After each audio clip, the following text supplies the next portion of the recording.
How do you know the content of God is not inherent in people, since the majority of people all over the world believe in God?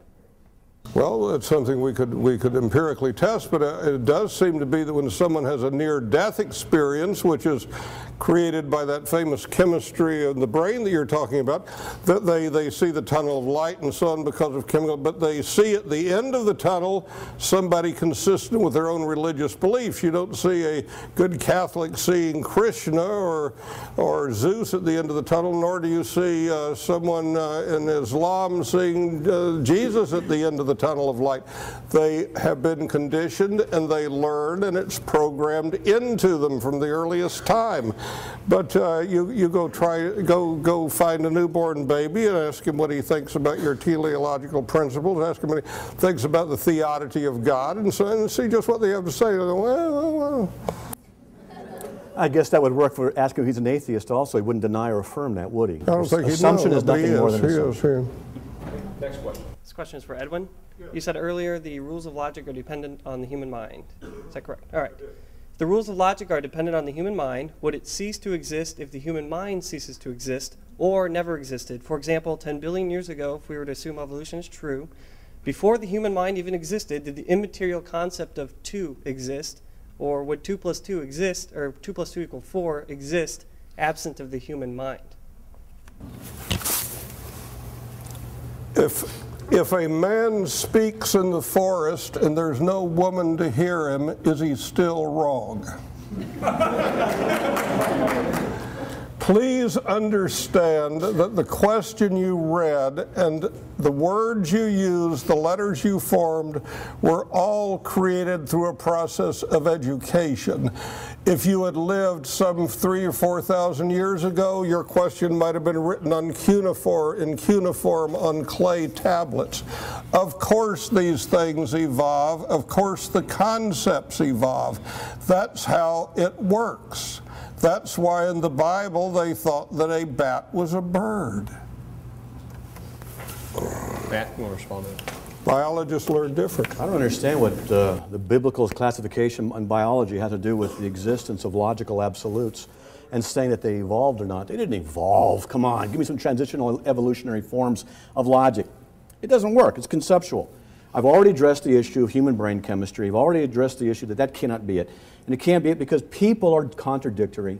It just cannot be that human minds are the authors of logic. It just doesn't work. Study some good philosophy on this stuff. Just study, and you'll find out. It does not work for a whole bunch of reasons. I don't have much time to go into them all. Next question. Mr. Slake, may I have a very short point of clarification first? Sure. You present God as the author of the axioms of logic, yes? In a sense, yes. Authorship is a difficult thing. It's a necessary existence because of the mind of God. It exists. There was not a time when logic did not exist because God never not existed. Fair enough. In that case, I have to ask, which logic? We have discovered other self-consistent and applicable logics. For example, trivalent logic, which posits a third truth value, which we can trivalent logic. Trivalent, okay. Trivalent, fair enough. Which we can call perhaps, which incidentally, in response to your question about language-specific logics, is used by the Aymara language spoken in South America. We've also discovered quantum logic, which applies in particle physics, because we found that I believe the law of syllogism does not apply at the subatomic level. So you want to go to quantum physics, which I understand. Anybody who says they understand it in any way doesn't really understand it. So you want to go to that area, a great unknown, to explain another unknown? I don't think that's what you want to do. No, but my point is that clearly, if not all axioms can be true in all circumstances, which by the existence of these other logics they cannot, then some axioms must have been written by humans. So couldn't they all have been written by humans? We'd have to discuss which axioms, and I didn't mention any other than the law of identity, the law of non-contradiction, and the law of excluded middle. Now these are the ones that I have mentioned as being those. Now there are debates on what more intricate laws of logic really are. But in order to do that, they have to use logic to do that. They presuppose its validity. Trivalent logic outright rejects the law of the excluded middle. It does? How Yes. so? Third truth value. So, give me a logical example of that. I can't. We use observational Okay. logic, which is So you what your can't logic give me- that God invented is based So on. you cannot give me an example that violates the law of excluded middle, but yet it's not valid? But I could invent another self-consistent Okay. and applicable logic. So then for you can another invent situation. it, and I can invent something that's contrary to that, which is true. They're both true. Okay, they cannot both be true if they contradict each other. According to your logic, which is what we're discussing anyway. Okay, you know what? You're wearing a blue shirt that really demonstrates you're feminine. Okay. Now, is that true? If you want If I said you had a blue shirt that demonstrates you're feminine, that's not a true statement, is it? I'm not being logical because I'm not being accurate. I'm not comporting with reality. You're obviously a man, and you're nothing feminine about you that I can see, and you have a green shirt on. Why would you insist that in order to demonstrate, I'm assuming you're on the atheistic side, that your atheism must be validated by trying to say something can't be logical? And so what you're doing is saying, I deny that logic is really what it is. That's how I can hold to my atheism. Are you talking about that woman in the red shirt? There's a woman in a red shirt? Never mind. Now, point of clarification from me. I'm not questioning the existence of possible logics. I'm pointing out that there are multiple logics. There are? Yes. And are they all valid? In different circumstances. My In point different is ways. that the observational logic, which we have assembled, Okay, well, we don't the have- law of the excluded middle, the law of the I two asked you truth to values. demonstrate to me how the law of excluded middle is not valid. It is. Okay, so it's valid. May I finish, please? Pretty please. All right, wrap it up quickly. Okay. My point is that if there can be multiple logics, then logic is not transcendental. If there can be is a proposition you There have to can be, demonstrate because there are.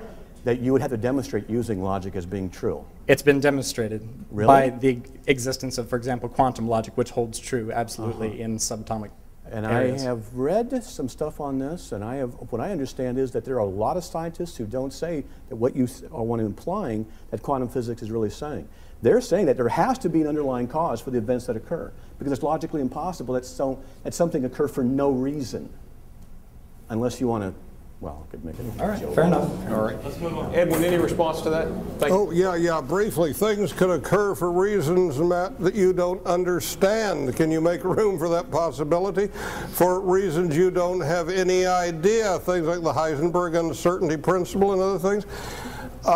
Just for openers, and how do you know that God never did not exist? How can you possibly know that? Were you there?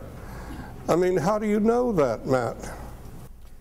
Thank you. That's a good question. Actually, there's a difference between knowing and believing, and we certainly will make judgments based upon evidence and draw logical conclusions. And I have presented the issue of logic in its own existence to demonstrate the existence of a transcendent mind. I'm going to conclude out of that he has always been. I'm sorry, but I thought you were arguing all along that we used logic to prove that God did exist, not the other way around. I'm sorry, I got confused on that. I don't know a lot of the big words that have been thrown around tonight, but I don't either. if you believe them, that's cool. But my question is actually directed towards you. You haven't gotten very many questions, so I figured I'd ask you. No, I feel lonely. Why is it that logical truths are universal when it's instilled with us before we even know language? If you walk out into the rain, you're wet, whether you understand it or not. You don't know, why am I wet? You don't know what the word for wet is. All it is that you are wet because you're in the rain. That's a logical conclusion, I believe. I don't know, would you experience it the same way if you were a duck? Well, wetness remains wetness whether I believe it or not. The truth remains the truth whether popular opinion supports it or not. Okay, and quid est veritas, what is truth, said Pilate to trial of Jesus. What is the truth you're talking about that remains the truth? At the beginning of time, when water was created, whenever the molecules came together and everything, it was water, whether we called it water or not, same it is today, tomorrow, and 100 years from now. I think that's a logical conclusion to believe that when water is on something, it is wet. Have you ever heated water to 225 degrees? It becomes steam, though. Have you ever reduced it I'm to talking below about 0 centigrade? Have you ever taken water and subjected it to hydrolysis, breaking it into oxygen and hydrogen? My point is, sir, is that water exists no matter what form it is in. And whether you live in China and speak Chinese, or you live in Mexico and speak Spanish, or you live here, water exists. And you see some correlation between that assumed fact and the fact that, in your view, the rules of logic are the same everywhere, right? Well, I'm just saying, if people made up logic, how come no matter where you're at, no matter what language you speak, wetness is the same. It's just the example, and I'm not trying to focus on the wet. I'm trying to focus on the fact that throughout all of time, if you go out in the rain, you become wet, no matter who made that up. That's just what it is. Well, it's not something that humans made up. Okay, well, that may be true, but it's not true of logic. Wetness and logic are two different things. It's because that's an example. But it's not a valid example. So when you go out in the rain, you don't get wet if it lands on you? Well, because logic is not water. That's why. All right, let me interrupt here. Okay, and I don't want to go back and You want forth to get in on this. this and respond? Okay. Wetness is a necessary state of water. And it's a universal truth that things get wet when water's applied to them. The universal truth didn't evolve. That's my point. I'm sorry, I'm not very good It's at a universal. saying it. That's okay. I had to listen. It's And it's a okay. very good You point. know, and it's difficult you're to not all articulate wet. that sometimes. I'm nervous.